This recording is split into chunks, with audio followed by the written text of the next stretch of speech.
phones as a means to communicate, see mobile phones as a means to text, see mobile phones as a means to entertain, but nothing far away from that. At the organizational structure, these digital laggards often have the operation run from top bottom.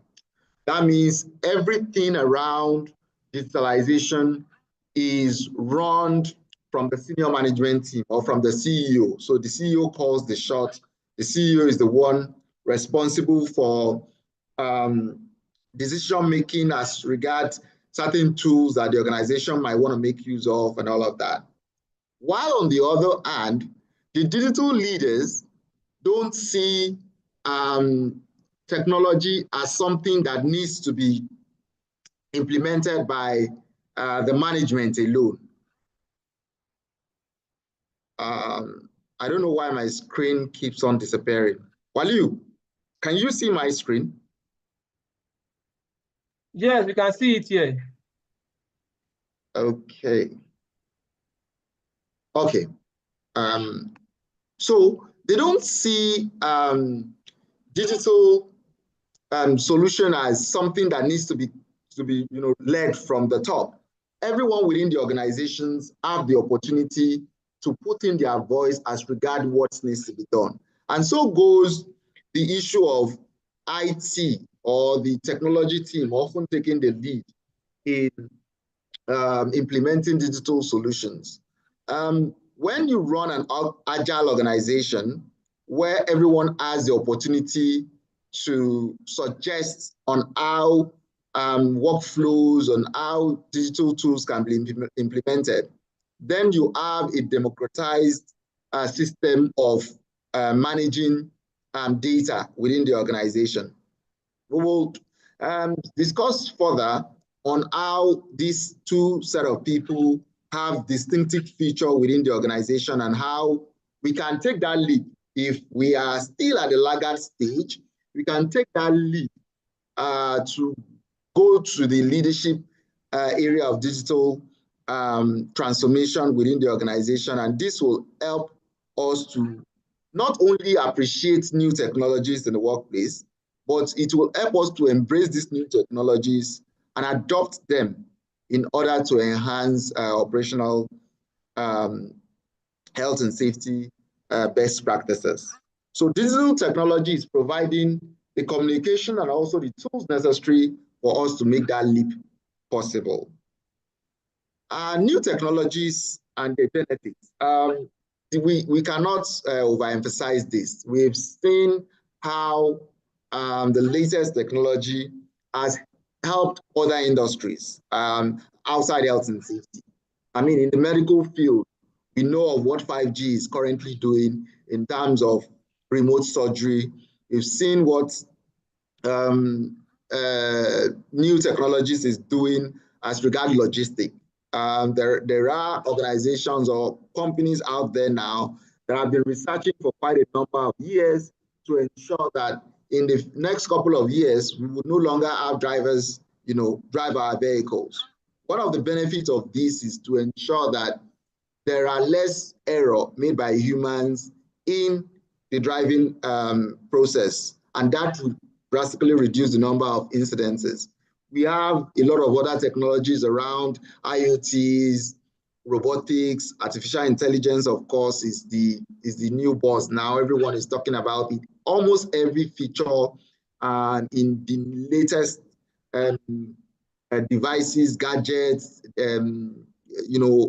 is it from the software side, the ChatGPT of this world, the cloud, all of them, almost every tech feature now have some level of artificial intelligence in them. So why then should health and safety be left out? And that is why the International Labour Organization said that, no, this year, we must try and see areas how we can change the way health and safety is being practiced. Enough of what we were doing in the past that was not yielding the required results. So why not latch on the latest technology to enhance our operation? So technologies like drones, wearable devices, robotics, sensors, IoTs, smartphones are some of the tools that we'll be discussing on today. But specifically today, we'll be driving a lot of awareness around what we can achieve with just our smartphone. Our smartphone has the capability of helping us achieve close to 60% of our digitalization initiative and can help us to adopt this technology in our workplaces. So what are the benefits if we are to look at the traditional process of health and safety management and this digital process that we're talking about? In the traditional process of health and safety management, which is most often the pen and paper or the paper-based system, we realize that over time, some of the records that we keep, the one that we document in our risk assessment, the one that we document in our incident reporting, the one that our staff, report to us via emails, we realize that some of this information go missing. Either they get missing in the archive of our email, or we have stored this incident report into our beautiful shelf with nice color coding of files, or they've just missed out on it completely and are not remembering them.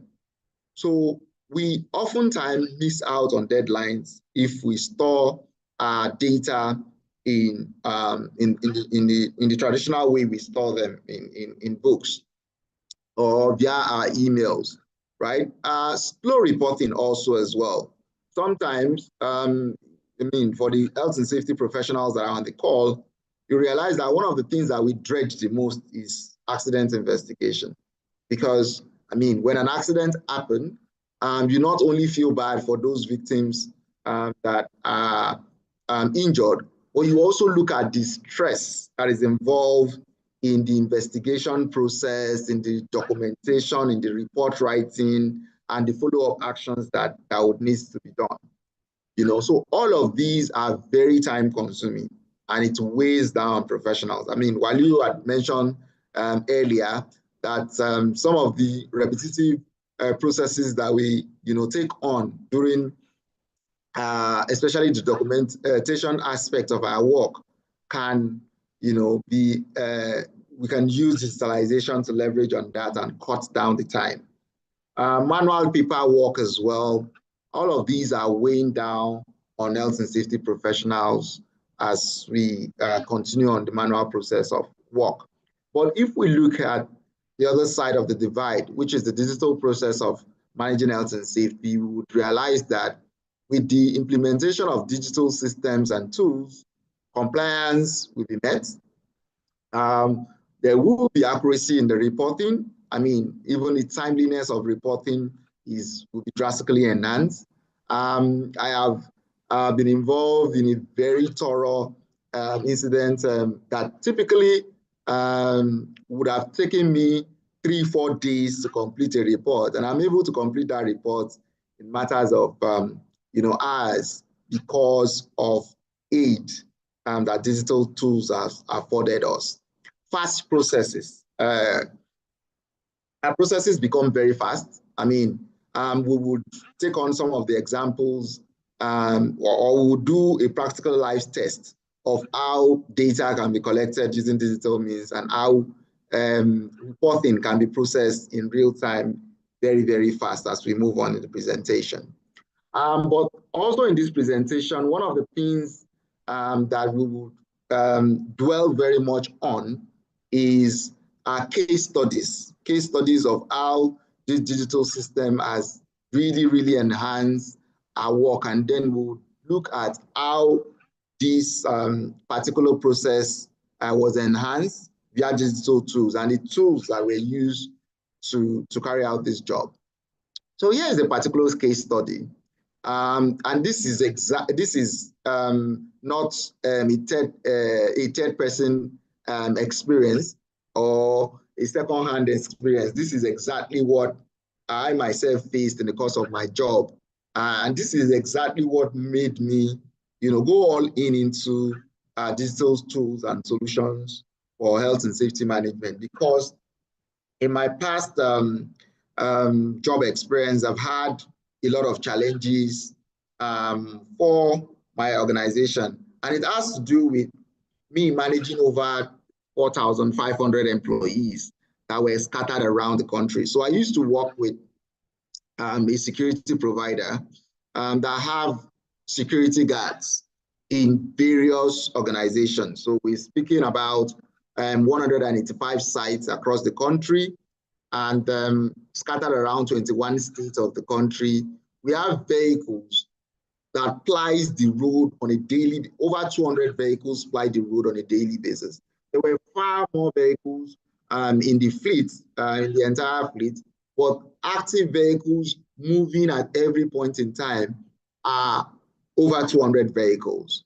And then across these 185 sites, there were just 25 sites that have access to email. So health and safety reporting, all other forms of reporting that could have been expected from the site were only possible for 25%, 25 sites. And that is less than 10% of the entire locations in my portfolio then. So what were the challenge? 98% of health and safety reporting across sites were paper-based because there was no digitalized means of health and safety reporting. Remember, I said only 25 sites had access to email address. So it means that only those 25 sites could, send in their weekly and monthly reports to the health and safety team. And it was a challenge because the others needed to get their, reporting sheet via paper and all of that. So the reporting sheet doesn't even get to all the sites because some sites were not able to get it because their locations were, far away from the central area. The report does not return on time. So at the end of the month, when it was time to collate the report and make my monthly reports, it was quite difficult. Post-deployment training for security operation, there is often something that we call post-deployment training, so that we acquaint the staff on the new locations that they are deployed to. So this was also very difficult because it wasn't possible to always get across to all of these locations because they were far between. Daily vehicle inspections for our vehicle was also very, very difficult because what was implemented then was a paper-based system of vehicle inspection. And I used to make a joke out of this every time. I say, if an organization have a vehicle inspection program and they have a logbook for vehicle inspection, what typically will happen is that drivers will pick up this vehicle inspection log and tick areas where the vehicle have defects. When they are done carrying out this vehicle inspection exercise, what they would do is close that log and throw it into their vehicle. Some of them will travel far away from the state and even spend days. So before the vehicle inspection log returned to the fleet team for them to review what was inspected, something must have happened. What if the driver had ticked on safety critical aspects of the reporting that should have ordinarily ground that vehicle? But because there was no visibility over those kind of inspection, we see that vehicle inspection program become more of a tick box exercise. Cost of printing paper too was very, very high because the few paper that we were able to get across to the site, it was raking in a lot of cost every now and then. Other than near miss, and other incidents were not reported because those sites never had a means of reporting. So there were so many other reporting that were missing because of the system that was run. There was no visibility over, or there was no accountability rather over the reporting system. So what then changed? What changed? So continue with the case study. We realized that something needed to be done. And this is where technicality comes into this discussion that we'll be having. So on the screen now, you see quite a number of icons. And this icon signifies different stages of reporting system, right? So in ensuring that we then create a system where reporting can be done whether the employee has a smartphone or not, we then decide to look inward and start to research. Remember in the beginning of the presentation, I spoke about digital laggards and digital leaders. For the digital laggards, they understand that there are technologies, they appreciate the technology. However, there is no research, there is no work done on how these technologies can be implemented to solve real problems within the organization. While the leaders, on the other hand, see digital solutions as a means to enhance operation. So we take the leaders' approach of saying, is it possible that you could send a text message to a toll-free number, and then that text is collected into a database, and then that database is displayed into a dashboard? We looked at it and we realized that it was possible. So how can we go about this? So we then categorize our employees into two categories. Those that were still using the analog phones, and that is the non-smartphones, and those that were using the smartphones.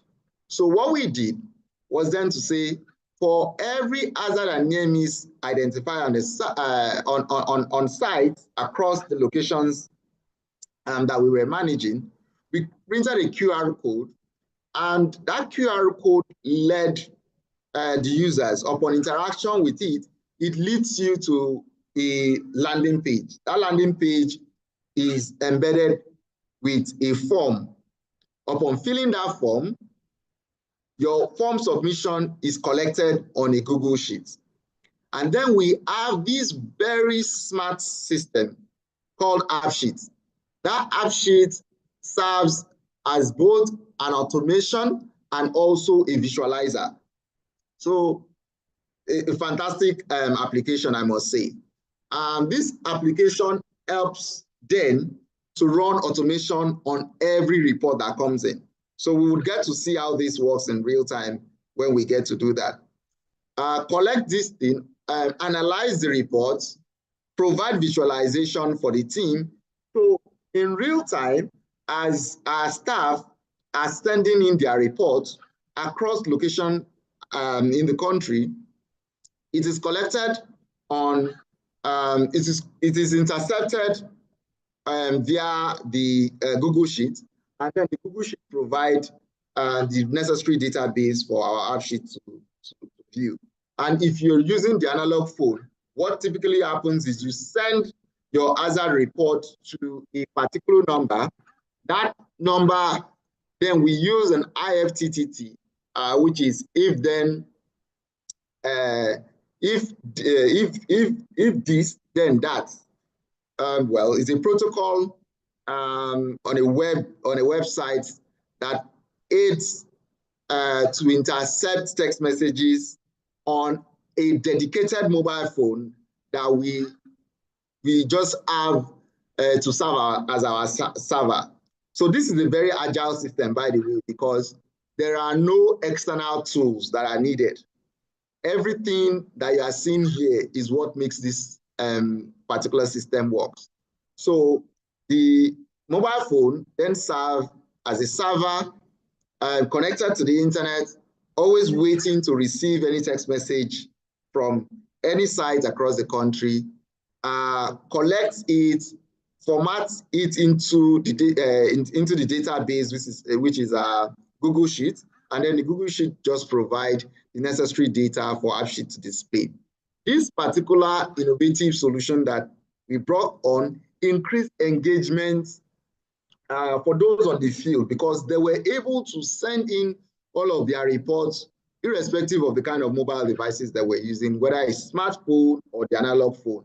But the beauty is that this system collects data digitally and allow us to access it in real time, as opposed to the way it was managed before, where we would have to wait a week, sometimes 2 weeks, for this paper to be, collated across locations, and then for us to have it and all of that. Sometimes we even miss out on some of the report from the sites. Risks are identified in real time, and with all of these reports, we're able to profile our sites based on the kind of risks that they were sending. There was also visibility across the business, because this system allowed everyone within the organization. So the health and safety team had oversight over every report coming from the site. The leadership team in the business too were able to see analyzed health and safety reports from the site, and the operation team too knew where they needed to focus their energy on, because they could get all of the reports in real time. So that is around hazard and near miss reporting. So how about what I spoke earlier about vehicle inspection? So vehicle inspection was also a major challenge for the organization, because the paper-based system doesn't prove to be effective. You have your paper, you will just realize that the driver just ticked the box and then still go and drive defective vehicles around. So what do we do to have visibility over the status of every vehicle in the fleet? So what happens is, we also have QR codes, very tiny QR code embedded on the dashboard of all of our vehicles. What we then expect the driver to do in the beginning of their shift was to scan the QR code. Some of them already have the link to the portal on their mobile phone. So sometimes if they don't want to scan the QR code, they just go to their group WhatsApp and pick up these forms, complete the forms on all of the requirements. And these requirements are categorized into class A, B, C. The A class are vehicles that you tick any of the category that are in A, means that that vehicle would need to, whatever defect that it is that was ticked, we need to be addressed in the next maintenance schedule, right? The category B then means that whenever this any area is ticked around category B, it means that on the next shift after that particular operation, that vehicle would item that was ticked would need to be addressed.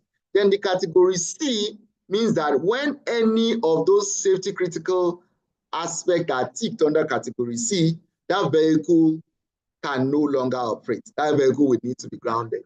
However, the trick is that we do not put any of this category on the checklist when these drivers are running the checklist. It is embedded in the database, so that when the driver now completes his inspection, there is an automated message that is sent back to the driver, because while he's completing that checklist, there is provision for them to enter in their telephone number. So when they enter any safety critical item on the checklist, a message is sent to the driver via the automation that was designed on the system. And that text message could either be the vehicle has been certified to operate, or the vehicle would have to be scheduled for maintenance on the next day after that particular operation, or that vehicle is grounded. So instantaneously, the driver knows exactly what to do with that vehicle. If that vehicle is grounded, he escalates to the authorities to help, get an alternative vehicle for the particular operation. Though through this means, rather, we are able to manage operational risks in real time. And also with this system, passengers who fly any of the company's vehicle also have the means of reporting the driver's behavior. So with a smart system like this, the passenger also can scan QR code on the vehicle, and after the trip has ended, the same way we do on Uber and Bolt, giving feedback to the application developers. This system also helps to collect data of the driver's behavior, and this data collected are used to analyze drivers' behavior and their training needs. Vehicle safety assurance is also guaranteed because with this system, we could achieve a whole lot of things: prevent, preventable road traffic accidents, manage drivers' behavior, manage vehicle maintenance as well, and also all of the line managers responsible for ensuring that operation runs smoothly, from the safety team to the fleet team to the operation team, have visibility across all of the data collected from this system that has been implemented. So that is another area where vehicle inspection system have been made, have been made seamless with the aid of digital tools. So what were the achievements of all of these initiatives? Because I'll be stopping at just those two areas. What these had helped the organization to do was to enhance reporting. In the past, there were about 2% of reports collected month on month because it was a paper-based system. The reports were not coming in on time. But with the digital means of data collection, we had about 95% jump in the number of data collected.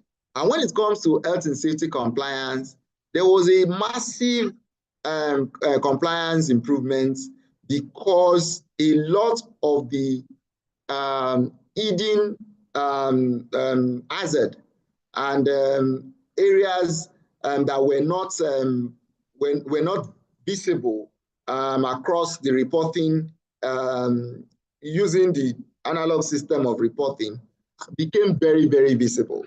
So every report now had to be tracked from the point of submission to the point of closeout, because if these reports were not closed out, there are constant notifications because of the way the system was designed to always send notification to say there is this report that has been pending for so amount of time, nothing has been done about it. And because of that constant reminder, responsible parties are forced to implement the corrective action, thereby ensuring that there is high percentage of compliance. And when it comes to training rollout, there was massive improvement in the number of training. Before, training had to be always done, physically. But with the introduction of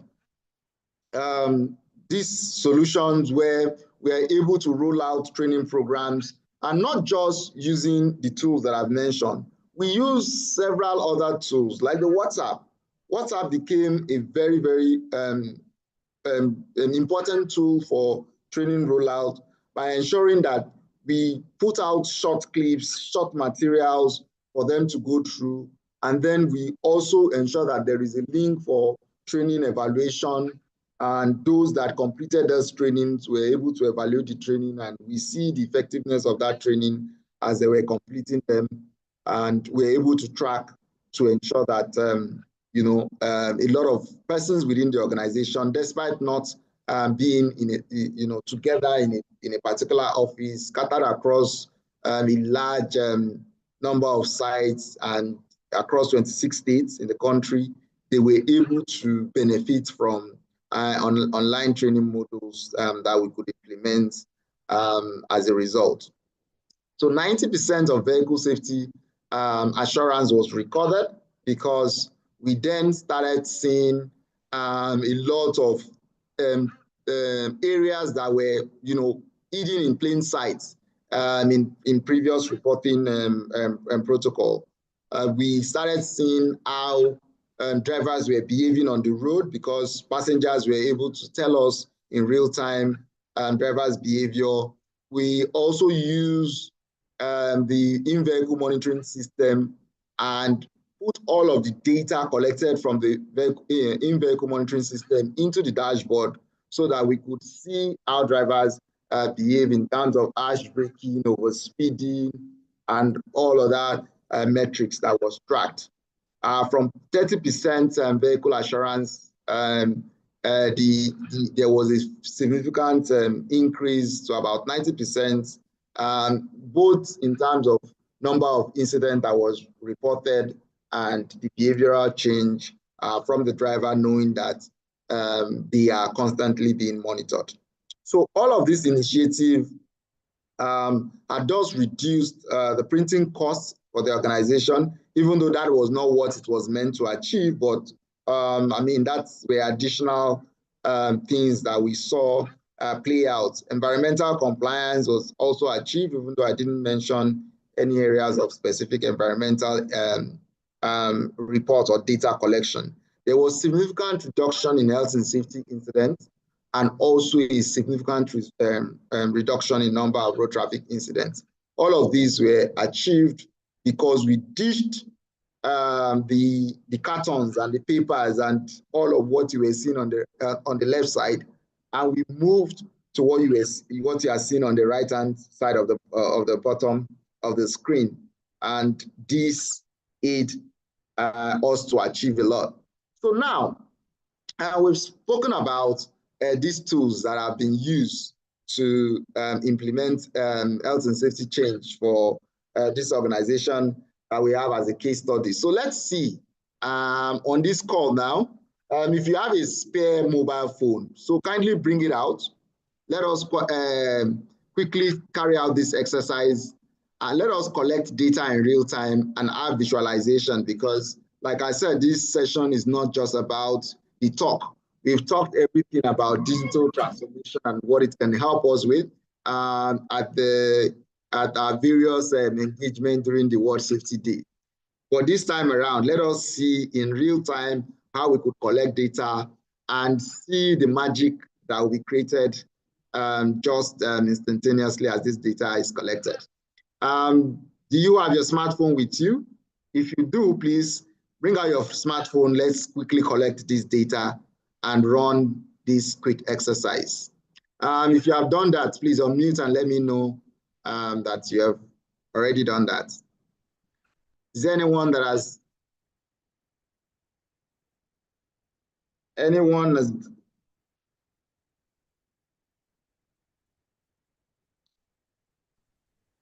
Yes. Okay.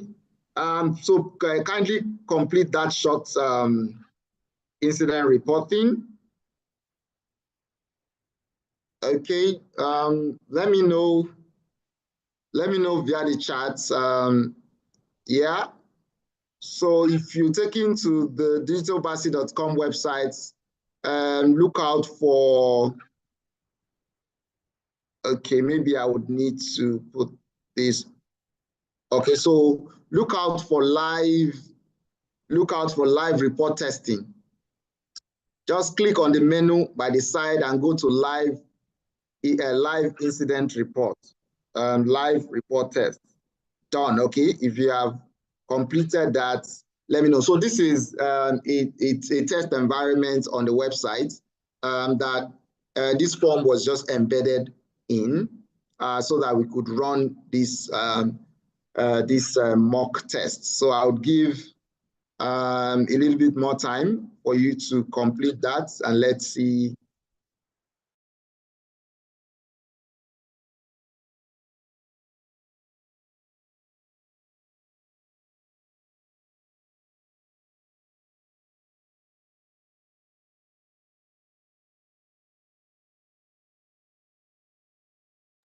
Mr. Bassey, can you go to the QR code for those that want to take the test? Mr. Bassey. Mr. Sam, are you with us?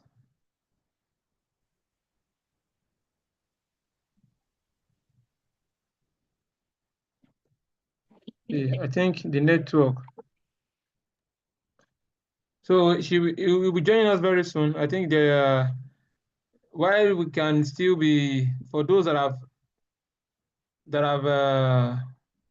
taken the QR code, that have scanned the QR code, please you can keep filling the form while we expect him to join us back.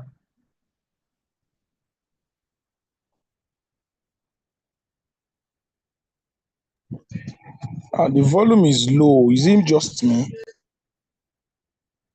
He's not here yet. He's not here yet. I think the network took him out. He's going to join us.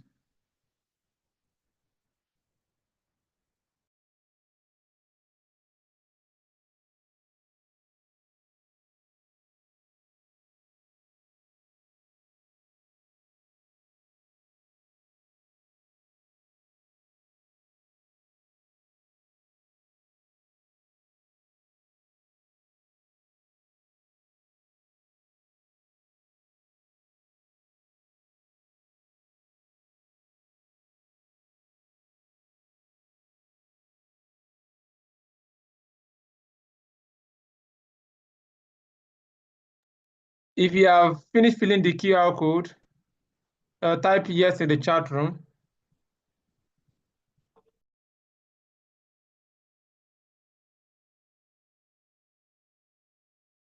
Okay, okay. I think we are getting there. He's joining us very soon.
All right, please, let's exercise patience. You'll be joining us very soon.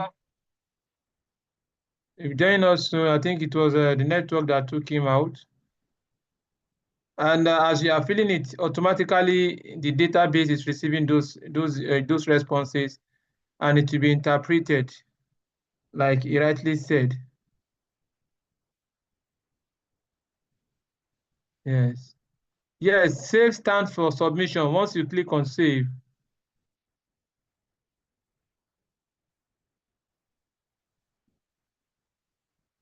Mr. Bakari, what are you doing? I don't understand what Mr. Bakari is doing on the screen.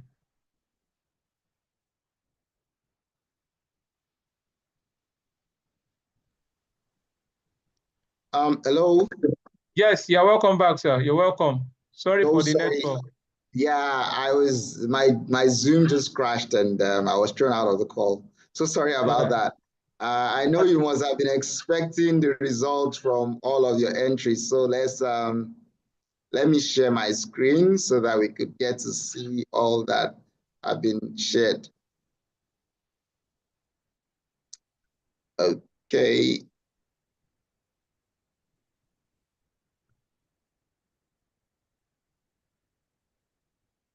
Okay.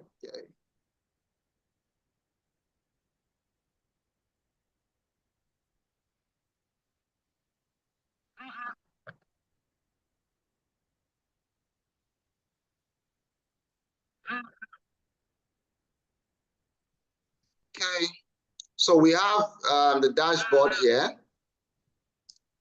And so let's see all of the entries. Interesting. So I don't know if this is, okay. So can you all see my screen? So if you've seen my screen right now, unfortunately, Yes, this data, can see your screen. Okay, so the form was designed to only collect incidences in Nigeria, right? So unfortunately for those who are outside Nigeria, I didn't have in consideration. But as you can see in real time, this dashboard is changing dynamically based on the information collected. One of the things that I failed to do in the development was to ensure that every column within the dashboard is filled, because that's why we're having blank here, because some persons did not indicate the status of their reports. But we can get some beautiful insights from this right off the bat without necessarily doing anything. You could copy this if you sure of the data integrity into whatever presentation that you have. So in Lagos happens to have reported 10 number of incidences, right? Of the 10 incidences reported in Lagos, 3 of them were accidents, and 2 was fire, and 2 is injury, and then we have 1 property damage. There was no, okay, property. 1 was a incident category was a property. There was no damage, and then there were 2 thefts.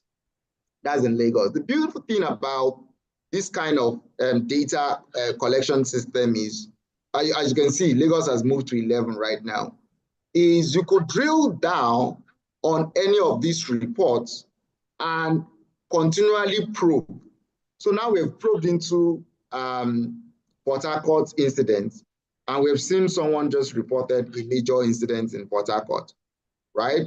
And okay, this person did not indicate the category. So you could see how data can be collected in real time. And this is, we've not even entered into AI.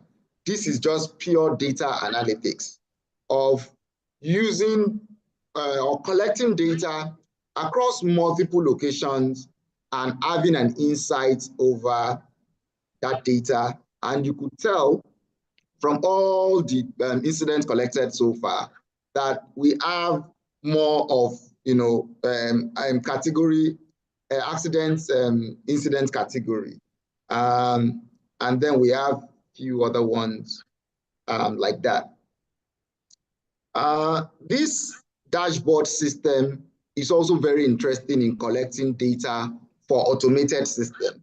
If you have your fire equipment system, for example, where you have, indicated the expiry date of your health, your fire equipment across your locations, you could track all those locations and all this equipment in real time, knowing when they are expired, when they are not expired. You could have all your data collected in just one place.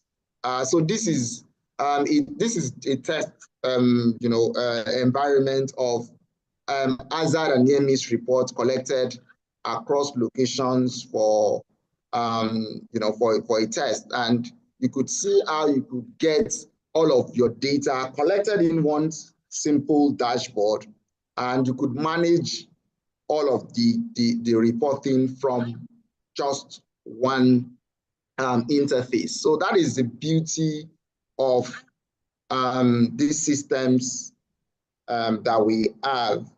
And it was through the implementation of this system that, data was collected from the case study that I've mentioned, and there was visibility. So this dashboard could be shared, or the website itself, if posted on a website, could be shared with all the relevant parties so that they could have visibility via their desktop or via their mobile phones. They could get notifications on when certain incidents reports drop and what to do with all of that, right? With this system now, we've been able to effectively collect data, right? Because in the process of digitalization, right, maybe I didn't start, maybe perhaps I should have started with breaking down how we got to digital transformation, because before any organization is driving the digital transformation adoption, what they need to do first is to have understood various categories before the transformation itself. First of all, you start with data collection, which is then transitioning from your analog system to the digital system, which we call digitalization, or digitization rather. Digitization, that means making sure that you change all of the, or collect all of your previous data that were already in paper form, either scanning them into a computer system or using an OCR to collect all of the data into digital formats and saving them somewhere on your computer system, right? The second level is digitization, or digitalization rather. Digitalization is then making insightful use of those your data that have been collected. And that is what the dashboard that was presented earlier has made us to see.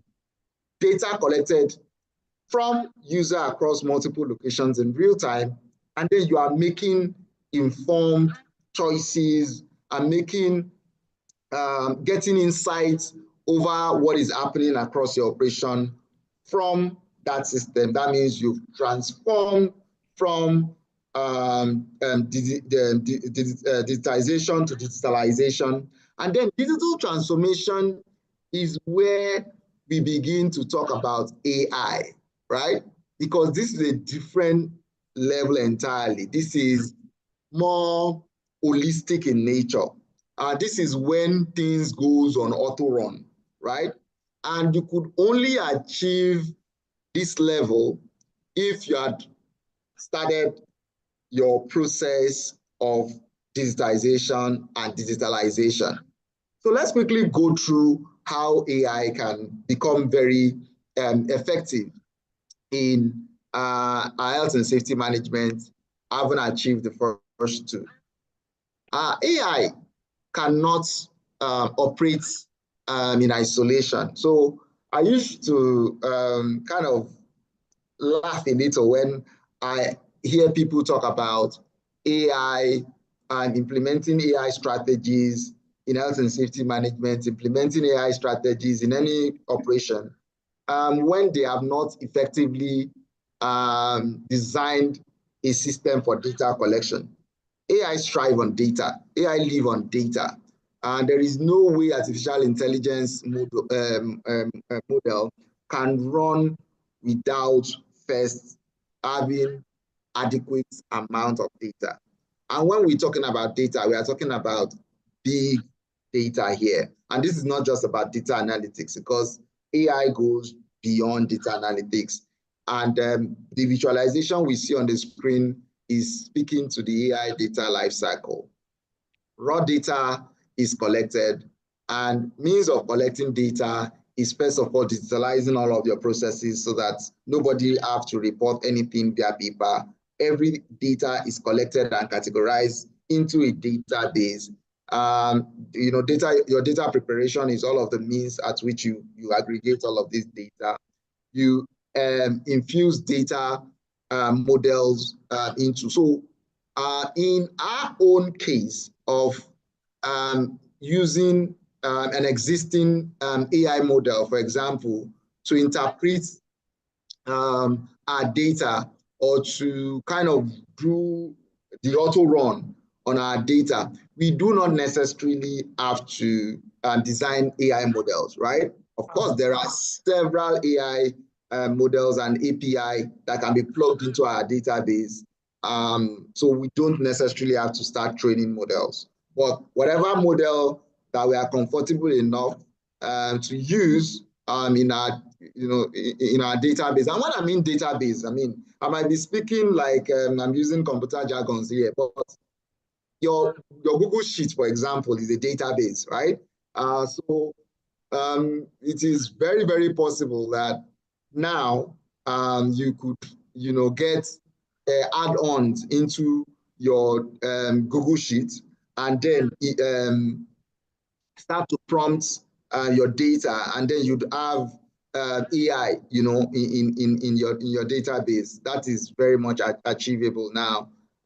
Inference speaks to the models that you might want to, and the kind of data that you want to use the AI models for.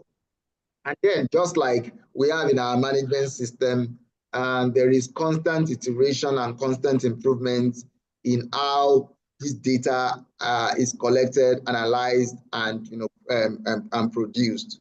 I wouldn't want to spend much time on this. I want to quickly go to a particular slide that speaks to the domain of digital transformation in health and safety.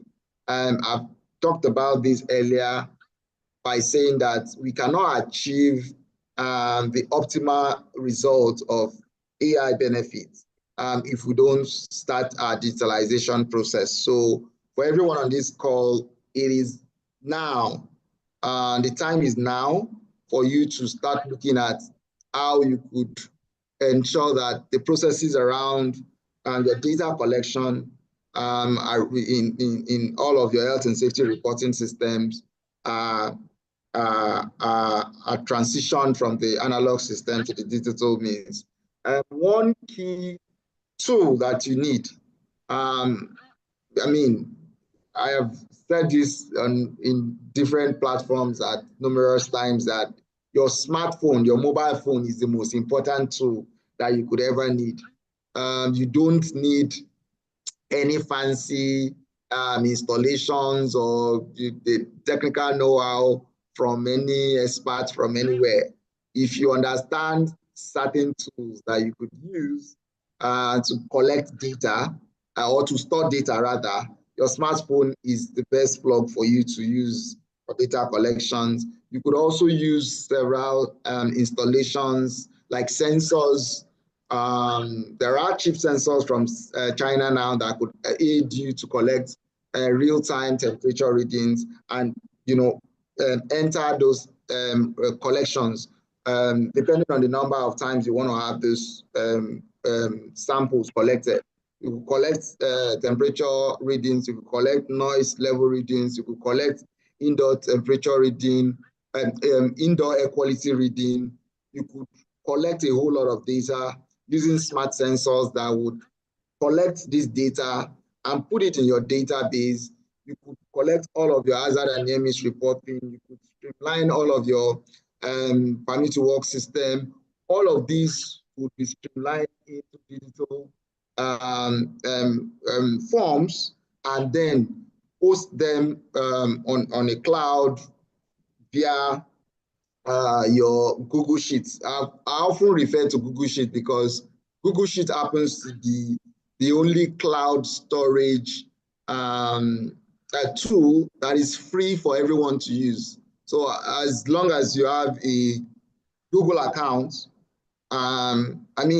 I have developed software for big organizations where all I needed to do was just to open up a Google account and begin to store their data in there. Google, or for database storage, is very secure because you can't break into Google system if you are not authenticated. It is free for you to use, and it is also user-friendly. It is something that we are familiar with, the Google Sheets. So this is a free tool that is available that can get a lot of things done for us. All what we just need to do is to maybe perhaps learn one or two things around solution software tools like the AppSheet that can aid you to design beautiful dashboard like the one that you are seeing on the right screen here. And all of these is achievable so that you can have real-time insights over your data, and that would help you to make prompt quick decisions that can affect how your organization approach health and safety management. Haven't collected data over time, right? The question now is, how can AI becomes very helpful for you? How can it becomes beneficial? Because I said that AI cannot work in isolation of data. Data is what feeds AI systems to work. So what are the key areas that AI can become beneficial? Haven't gotten a hand on data collection, right? AI helps in 4 distinctive areas. Those areas are in data, in predictive analytics. The World Day for Health and Safety had made us see in real, even with example. Unfortunately, I didn't have this video here. I would have played it. How you could collect, or how you could use data collected over time to predict health and safety incidences before they happen. So you could have AI model in your database, and it will look through all of the health and safety incident that has been recorded within the business, and then look at hazard and near miss reports that have been submitted within a time period, and marry those hazard reports with the incident reports that have already been reported in your database, and see what the correlation is, and then preempt what would happen. If a particular hazard is reported in a location within your business and no action has been taken for a couple of days, then the system would, based on the model, will provide you notification to say, based on your past historical records, this new hazard reported would have likely 70%, 80% of accidents occurring, and then would give you a heads up before it occurs. Computer vision too has been able to ensure that our CCTV camera in our workplaces are not just for surveillance alone. You could then use CCTV to serve as your safety officer, for example, to ensure that compliance is met on site, because depending on the parameter you are able to set, you could allow it to identify when workers are not putting on their personal protective equipment. You could use it to also track certain workplace hazards. So if there is spillage in the site of view of the camera, it will immediately pick it and provide notification of such hazards so that corrective action is taken. There is natural language processing, of course, which is what we are all familiar with what ChatGPT and the other AI models have been able to provide for us. This natural language processing is very, very good in helping us to, pretty much towing the line of what we've discussed earlier around helping health and safety professionals to streamline their tasks and make their job way more easier. The internet over time, since the conceptualization of internet and all of the data that have been collected over time from researchers across the globe, we've gathered a lot of data around accidents, around causative factors, around corrective actions plan that could be used to mitigate those accidents from reoccurring. So what natural language processing will do with our data is to look at our own incident scenario or incident case, and then say what has happened, what similar thing has happened in the past based on all what is available on the World Wide Web. And it will collect your own particular incident scenario. So if you give it keywords like the time of your incident, the number of persons injured, a brief description of the incident, it will generate a very concise and well-detailed incident reporting for you, which would enable you to view the facts and start looking at the corrective measures if it's adequate for your own business, as opposed to spending night and day trying to cook up reports or generate reports by yourself. So natural language processing has aided a lot of professionals, including myself, to transform unstructured narrative into structured data field for dashboard and database.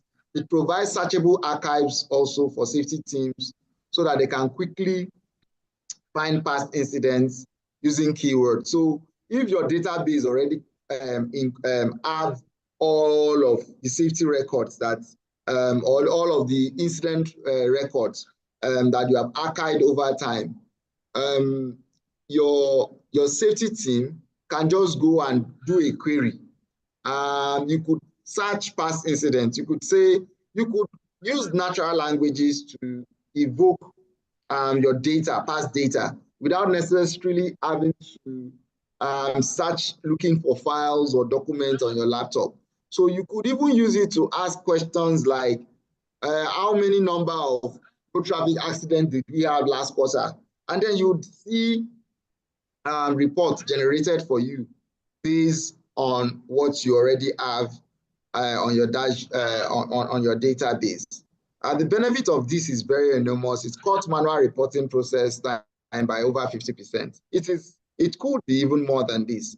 It enables faster incident review and corrective action plans, and it ensures consistency on how reports are interpreted and also reduce human error in data entry.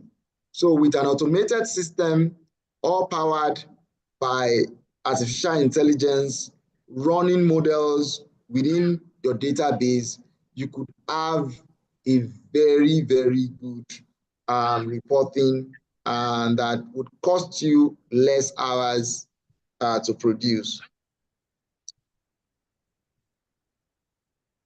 So what are the quick wins for health and safety professionals in the implementation of all of this system, right? I have designed here a two-category strategy.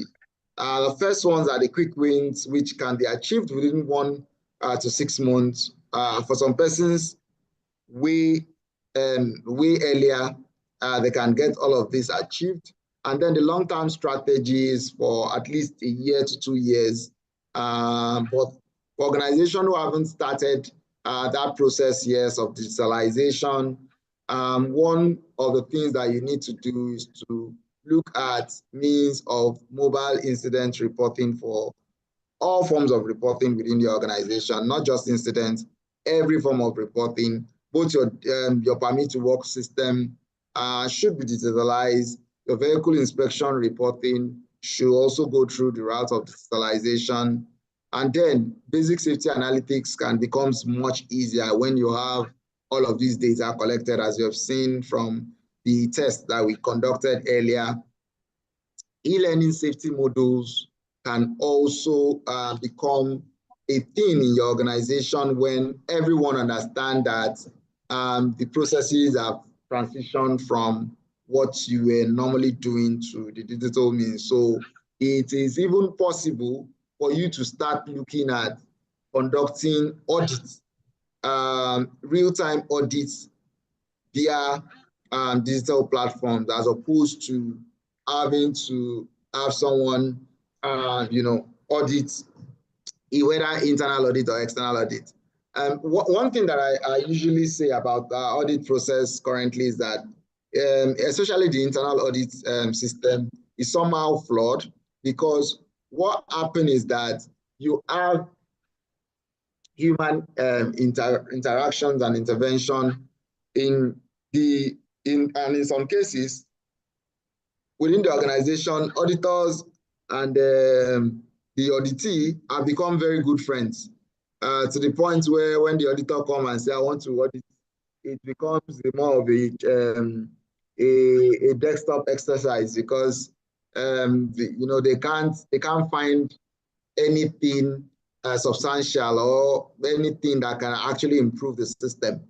But when you have a system that tracks data in real time, all submissions, everything is done digitally, you could then start to design solutions that can help track in real time if certain things are not done. Take, for example, when it comes to fire drills being conducted at the specific duration that it ought to be done, the system can identify that failure and report it in real time. And then you could track certain non-conformances, certain deliverables in real time, as opposed to having to wait till when someone has to intervene. So the long-term strategy for this has been, first of all, having to collect a lot of data, and then we start looking at AI predictive analytics, embedding AI models into your database to provide you an enhanced automation system where you could prompt and get feedback. IoT safety monitoring can then be implemented at a later stage, where you then start to take away certain manual entries. For example, why would we still want human to send hazard and near miss reports when we could have smart CCTV cameras that could, identify hazard and send it in real time? We could also have sensors that monitor workplace in real time. We could have fire systems that are not localized, but fire systems that are installed in Maiduguri, and you are getting notification in Lagos if there is any issue around fire. Enterprise HSE integration will then be possible, having collected data across the business. And then, I think I mentioned this earlier, automated compliance become very achievable, so much so that you might not necessarily need the internal audit system, because when your data is live and there are checks within the system that identify when things are not done, then you might not necessarily need a human intervention, which is compromised in the first place. So all of those are what can be achieved. And in closing, for us to achieve all of this, I often say that there are no challenges in implementing tools for digital transformation. The reason why I say there are no challenges is because, we have just been so blessed in this age and era that a lot of these tools are coming to us almost free of charge, with little or nothing to spend. Infrastructural limitations is nothing to worry about, because cloud solutions are increasingly becoming free. Google has offered AppSheet as a free app, at least for basic functions, and you could also use other cloud solutions like the Google Sheets, which would offer you about 15 gig of storage space for you to do anything that you want to do. AI models are free, if not, are almost free, and free to an extent, depending on your use case. Resource constraints. That's why I say there are no challenges really, because if you don't want to go for the high-end automated applications, you could make do with AppSheet limited automation capabilities. Digital literacy gap, that can be a challenge, especially for non-tech professionals like most of us in the safety profession. But it is becoming increasingly important now for health and safety professionals to start looking at developing their digital skill. Just some few days ago, the President of the United States signed an executive order that mandates trainings on digital technologies and AI as mandatory for starting from secondary school to tertiary institution, and also instituting a board to ensure that all of the teachers are trained on AI. So the whole world is on red alert, and everyone is running at upscaling so that they would not be left behind. So as health and safety professional, let us not see the field of digitalization and the implementation and adoption of AI as what the tech people should take care of. If we leave it to the tech people, and if they are able to understand all of our process, they will just design solutions that would automate the whole of our work, and then we will be forced to go and learn something else. So data security is a challenge. I mean, of all of the challenges that I mentioned there, I think data security is one of the most important one that we wouldn't want to take for granted. I am not an expert on security systems on digital tools, but however, my limited knowledge, I understand that of all of the solutions that are out there, most of the solutions that I've made mention of in the course of these presentations are somewhat leaning towards the Google tools, which, of course, you know Google to be a company that does not joke with security. So when you look at all of the tools that will be used, from the Google Drive to the Google Sheet to the App Sheet, all of these tools have security systems that helps to authenticate user and helps to manage and secure your data so that you don't have a data compromise or data breach. So where are we now, and where do we want to go to? If we are still on the digital laggard, that is, we understand and we appreciate and we recognize the importance of digital transformation and the importance of AI and why we need to implement this and adopt it in health and safety practices. What will aid us to move from that laggard to become digital leaders is for us to innovate. Innovation is one word that does not have a beginning nor an end. It's just like our Plan, Do, Check, Act. It will continue to revolve, and we'll continue to plan, do, check, act, and plan again, and start that process all over and non-ending. So for us as safety professionals, like I said, we don't need to leave these digital tools and say it is not our call, it is for technology guys.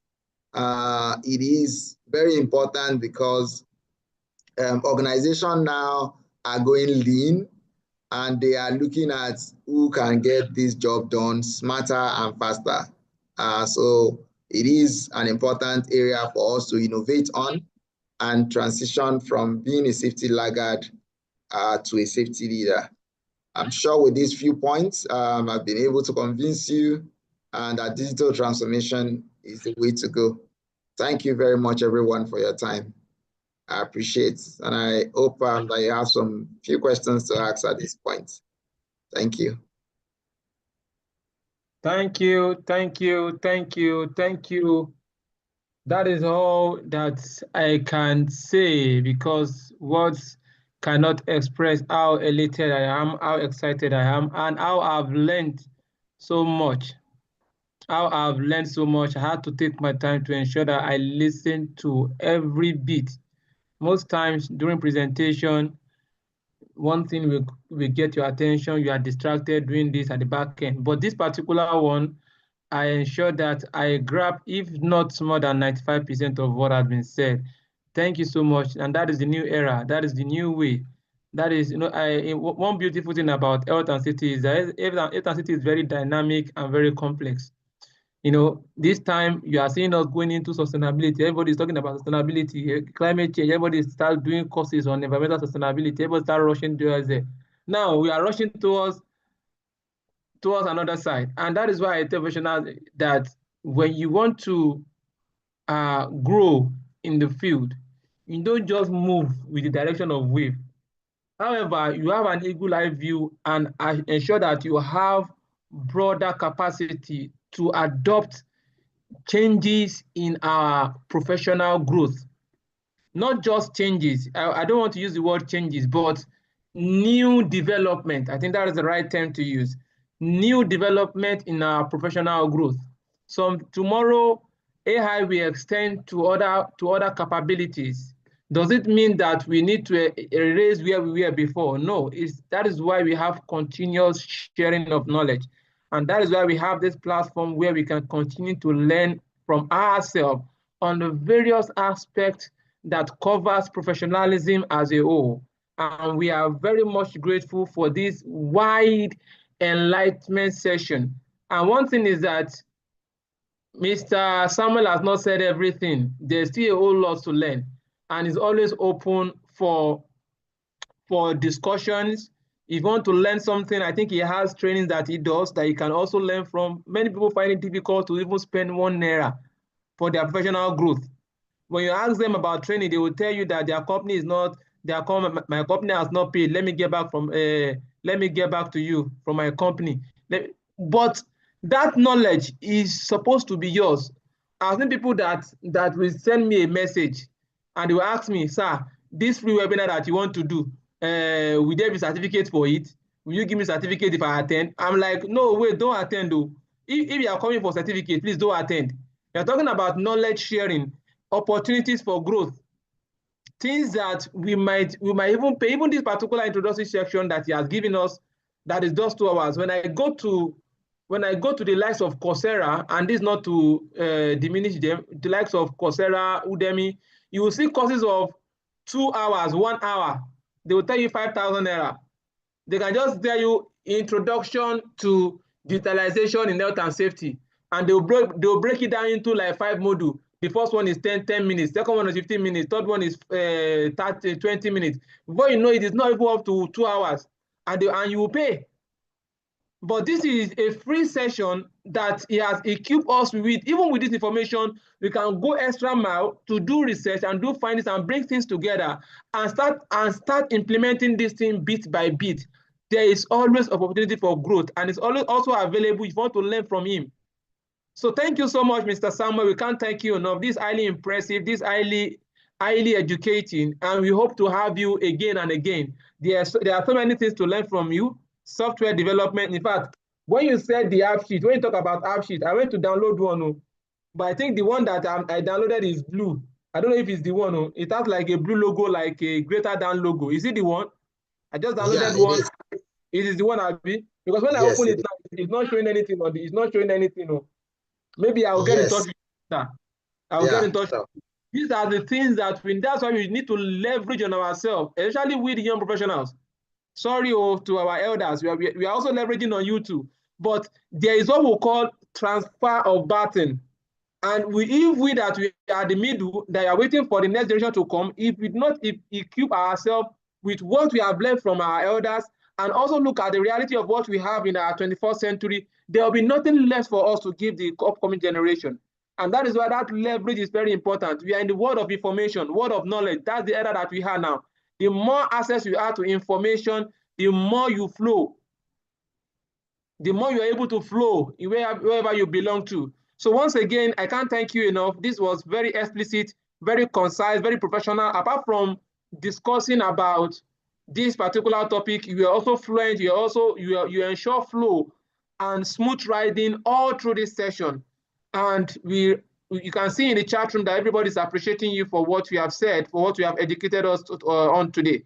Hopefully, maybe in a couple of months, we have the opportunity to invite you again to also broaden our knowledge on other areas that we deem fit to learn from you. Thank you so much. If you have any question now, please, it is time to ask our question.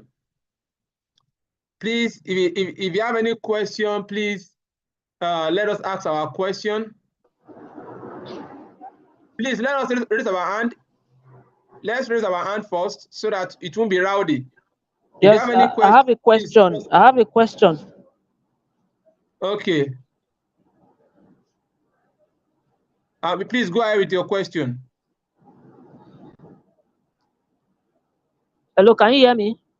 Please go ahead with your question, please.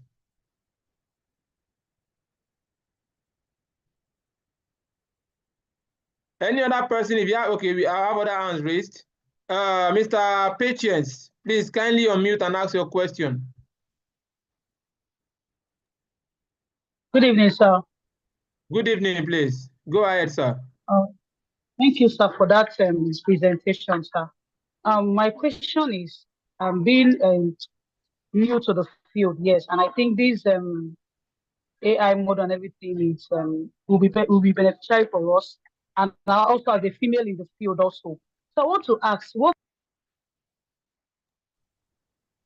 the tools that we can use? Because you mentioned like cloud and Google Sheets. Some of us don't know how to impute this data into this sheet. Like our host just said that I downloaded one and he's not sure if that's the real sheet we're talking about. So how do we get more knowledge of this? Yeah, I don't mind for extra training, either another training, that's physical training or another webinar for this. That's my question, sir. Okay, yeah, Patience. Thanks very much for, first of all, appreciating the training and knowing that this would become very useful for you. And I must say that, yes, as a female in the profession, you are advantage. You are at an advantage, I would say, right? Not to be pessimistic. So it's very important that you have to skill up yourself to get understanding on areas that typically is not often discussed broadly in health and safety. So for you to get all of these tools, I often do not want to always plug in my trainings. Because myself, I researched before I got all of this knowledge. I never went to any formal training on digitalization, or I was faced with core operational challenges, like what I discussed in the presentation around challenges that I faced in the course of doing my work. And I realized that there was no way I could manage such a big project without having to gain the necessary skill to collect data and help to get insight on operations. So for you to get this knowledge, you need to research, look out for those tools. I would make the presentation material available for our hosts to disseminate it so that you could look through the presentation once more, because all of the tools that I mentioned were highlighted in the presentation so that you could see and start running your research. There are, I made mention of Google Sheets, I made mention of AppSheets, I made mention of Google Sites, I think, in the course of the presentation. All of these tools are free to use, and you just need to know how to configure them and get the result from them. But in the event that you want a formal setting for learning on different tools that you could make use of to achieve things maybe much faster, you could join the Digital Basi data transformation training for safety and security operation that we usually hold every quarter. We just completed the second cohort The third cohort will start sometime in June or July. So I would encourage you to look out for it and join. If you'd go to my website, digitalbassey.com, you would see digital transformation is one of the tabs there. Click on it, register, I will have your data, and when the time comes, I'll put out a notification across all those that have indicated interest. All right, thank you, Mr. Bassey, for that wonderful information. And I would advise everyone to actually go for this. I would look at my schedule for that month of June, July, and I will try as much as possible to be there, because there is a whole lot to learn from this presentation. This is where we are going to. This is a field that, regardless of where you are, even if you are talking about climate change, if you are talking about health, if you're talking about just safety, we are talking about process safety, you can apply this knowledge and spread it across all disciplines that your professionalism affords you to be. So please, let's try as possible to register for this course. I'm very sure that the price will not be too much, it will not be too expensive. And even if it is so much worth it. But I would plead through our enlightenment series with Waliullah, that anyone that comes through us that says that he attended this particular webinar should be given some sort of discount if that will be approved by our amiable speaker. For sure. I'll always love to do that. I mean, and by the way, the training is not expensive. I think for our basic training is within the range of 70 to 100,000 naira. So that is very much on the fair side. And from our discussion now, maybe we'll discuss more further on what discount to be given anyone that comes from our side here. And then we need to know maybe the duration, so that every other person will prepare themselves and look at their work schedule. Maybe to be a weekend, whatever it is. I think there will be need for further discussion. However, I will also try as possible to key into it and also benefit from this opportunity. Someone asked a question, can you highlight some of the tools? Okay, it has been answered here. Yes, it's going to share us the material. So what I'm going to do is that, please, once it's available, we will share a link to you for you to download. Please don't come to my DM and everybody start disturbing me for the material. Please, what we will do is that once it's available, we'll share it on a Google link, on the Google form. That's what we are talking about. Instead of sending soft copies to everyone, then we'll share the link across together with the YouTube link for this session to watch again.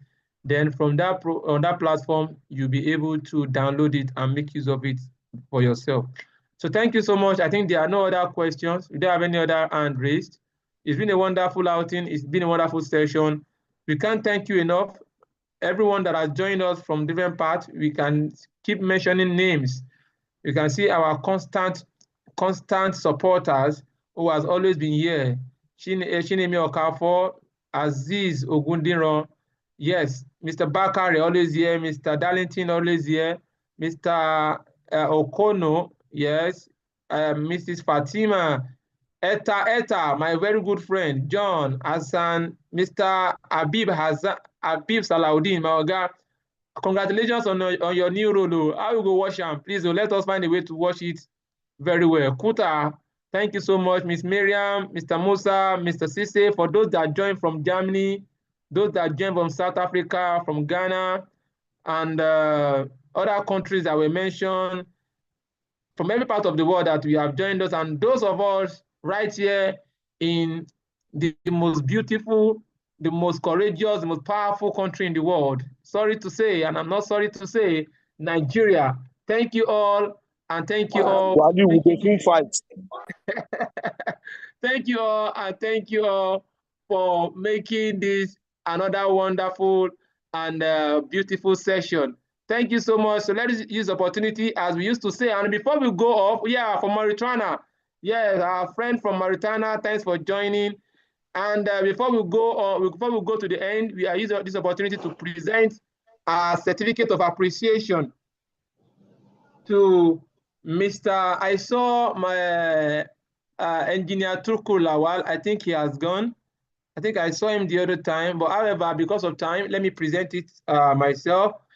Yes, this is to appreciate Mr. Samuel Udo Bassi for sharing his invaluable insight as a guest speaker at our weekly Enlightenment series, and he discussed on the topic Digital Transformation Playbook for Health and Safety Management. And if you listen carefully to all what he has said, you will see that it is actually for health and safety management. And we are delighted that you are the guest speaker for our webinar series 84. Hopefully before the year runs out, maybe we'll get to 100 by God's grace. Dated 3rd of May, 2025, and signed by my humble self, Wale Adegoke, as the host, and proudly sponsored by Corda Safety Consult. Mr. Samuel Udo Bassi, please kindly take this token of appreciation from us as a form of appreciation. Thank you so much. Thank you very much, Waliu. I so much appreciate this, and I did have a wonderful time with your team here. It's a pleasure to be here, and I will always look forward to coming back again. Thank you. All right, thank you so much. Thank you so much. On that note, please don't let us forget, the consult is into various trainings, ISO trainings. Please let us stay muted. Apart from our QMSAI certification, we also have collaborations to issue exemplar global certification for our ISO courses, ISO 9001, 14001, and 45001. We are also into a Yoshiki certification trainings. Our PSM class is coming up upper week. Yes, in 10 days to come. It is coming up upper week Tuesday. That is 10 days to come. Process safety management. And after that, we have other courses, health and safety analysis. Train the trainer course is also coming up. ISO 14001 is currently on now. 9001 is coming up. 22,000 food safety management system training is also coming up. And our integrated management system lead auditor course, advanced construction safety management, and so many others. We have training for organizations. If you have organizations that you want to train, we are in the month of mental health. So my book on mental health, managing your mental health in the workplace, if you need a copy, you can reach out to me. If you want a training of your staff on mental health, you can also reach out to us at any point in time. We are easily accessible by just clicking this easy link. You will be able to reach out to us at any point in time. bit.ly/safety trainings.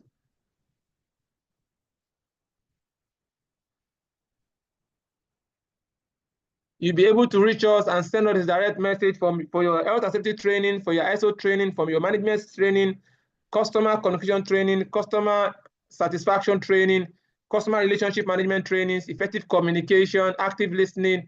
All these soft skills, management skills, among other trainings, are available with Corda Safety Consult. Thank you all once again for joining in, for tuning in to this wonderful episode. Like we always to say, this is a platform for everyone. So if you know you have something that you want to offer, you want people to learn from you, die empty. Don't die with those knowledge with you. Educate people, spread knowledge, spread wisdom, and let people benefit from you. If you have something that you would like to educate us on, kindly reach out to me so that we'll fix a day for you also to educate us on this particular topic. Thank you so much. And at this point, we want us to, as usual, unmute and appreciate our speaker. Please let us unmute now and say thank you to our wonderful speaker for a wonderful session. Thank you. Thank you, sir. Thank you, sir. Thank you, sir. God bless you. Thank you so much, sir. God bless you. God bless you, sir. All right. Thank you, everyone. Thank you for that. So I will count from 10 to 1.